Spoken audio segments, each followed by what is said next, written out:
never slow up, no I don't take sh**. I got no love for the fakeness. If you wanna play tough and wanna hate this, I'll always show up. I don't ever slow up, no I don't take sh**. I got no love for the fakeness. If you wanna play tough and wanna hate this, I'll always show up and make a statement. I don't ever slow up, no I don't take sh**. I got no love for the fakeness. If you wanna play tough and wanna hate this, I'll always show up.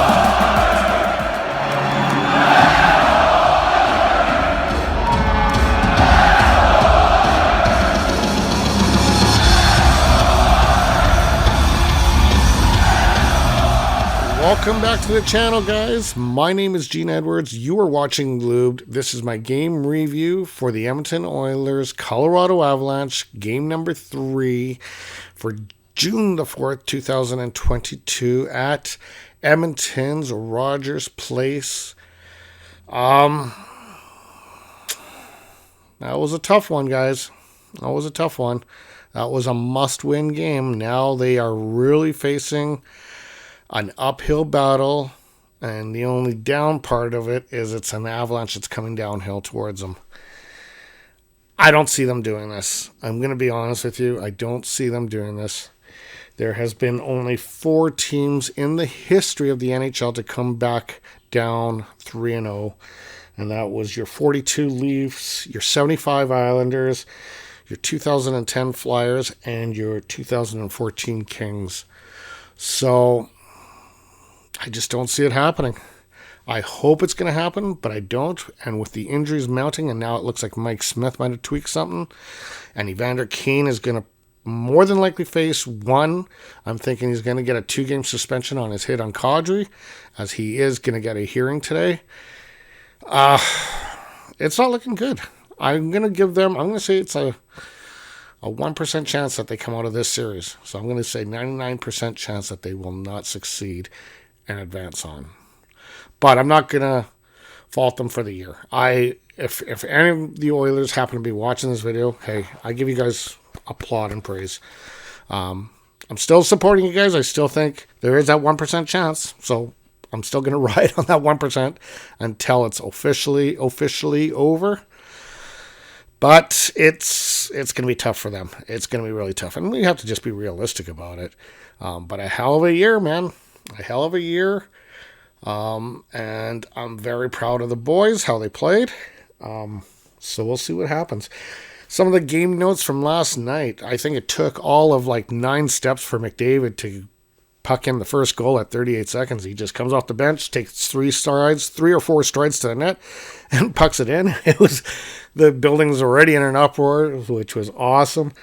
Then, of course, we saw the Kane hit on Nazem Kadri. Nazem Kadri will not return for the rest of this series. Apparently, he has suffered an injury from it. And again, Kane probably played his last game as an Edmonton Oiler. Unless he gets re-signed. That's gonna be a tough one to do too. What else do we got here? Avalanche just found ways to score in this game. Real goofy plays that got to the net. The one that bounced off Nurse and kind of just, I don't know how it even got in, but it went in from Smith. You can't fault Smith for his play tonight. In fact, he was the second star tonight, according to ESPN. So, can't fault Smith at all. It's just the way the puck went in this game was very goofy in a lot of ways.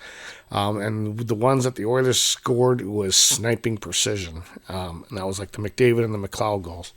The only 2 goals. So let's go into the scoring summary. Let's check it out and find out what was what in this game, as the Edmonton Oilers did lose this game by a count of 4-2. And we're going to just open up the box score here. So it started off very early, as I mentioned, at 38 seconds. Connor McDavid, he gets his 9th of the playoffs from Darnell Nurse and Zach Hyman. It is 1-0. Valerie Nichushkin, who had an amazing night for Colorado, he gets his 4th from Devin Tays and Bowen Byron. It's 1-1 after 1. In the second period, Nichushkin gets the second of the night and his fifth of the playoffs from Taves and Nathan MacKinnon. It is now a score of 2-1. And then the building explodes again on a beautiful, high-paced play by Ryan McLeod. Shimmy snipe, or I don't know what you want to call it, but basically just an absolute snipe of a shot. His third of the playoffs, 2-2. And then the party ends. The balloon of the building just totally deflates when JT Compher scores at 12:42. The city of Edmonton, the Oiler fans all abroad, are now holding their breath. And then Mikko Rantanen caps in the empty net at 19:30. And now the Oilers have to win the next 4 in a row to make it to the Stanley Cup final. Meanwhile, Colorado, if they get the next one, they can rest a little bit and be prepared to play either Tampa or the Rangers, which is so unfortunate. I just can't see the Oilers doing it. This Colorado Avalanche team was also deemed to be the Cup winner very early in the season by all the analysts, and it looks like they are headed to that direction. We'll see who they play, but I think they could, if they do beat Edmonton, which is highly likely now at this point, I could see them beating Tampa or New York Rangers and winning the Cup. And it'd be good for Nathan MacKinnon. I mean, he's a guy that's really fought hard for it as well. That being said, Connor McDavid has fought hard for it too, so we'll see what happens.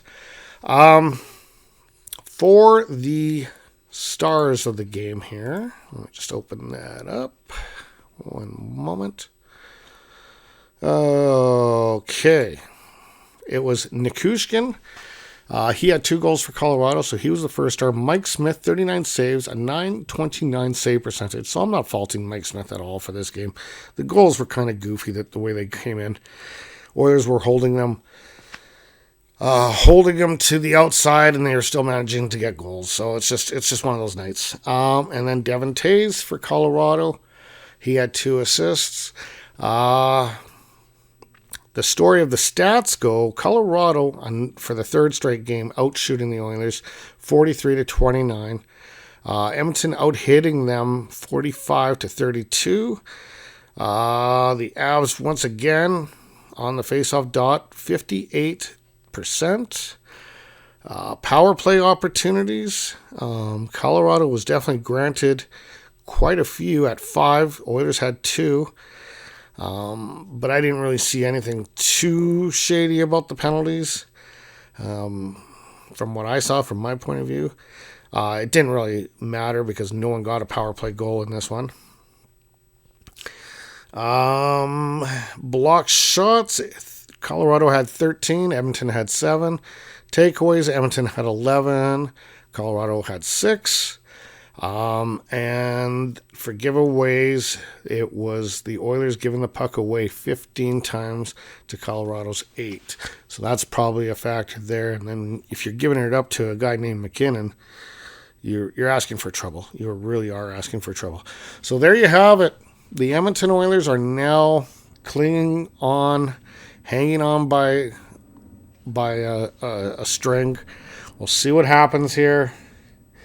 I'm very happy with what they've done this season. Not totally giving up on them, but pretty much I know where they stand. I know their chances. Hit me up on the Twitter. I have a question out there of when do you guys think they will go out? Will they go out in Game 4? Will they go out in Game 5? Will they go out in 6 or 7? Or will they go and actually make the incredible, historic comeback, which I think would be talked for hundreds of years if the Oilers can actually make it because of Colorado's team that they've built this year and the expectation of this team to actually win a cup. If they were to lose the next 4, this would be historic. And it will be one of those things that will be talked for centuries about the 2022 Edmonton Oilers defeating the Colorado Avalanche when they were down 3-0. So that's what I mean. Like, this would be an absolute historic playoff series if that happens. So let's hope it happens. That would be amazing. Anyway, guys, that's all I got for you. I will see you on Monday for game number 4, what could very well be the last game of the Edmonton Oilers season. I hate to say it, but we'll find out. And again, we're probably not going to have Kane in the lineup because I think he's going to be suspended. And who knows what Mike Smith's status is going to be with the injury, so we'll see. Anyway, guys, you enjoy the remainder of your weekend. I'm out, and I will talk to you guys soon.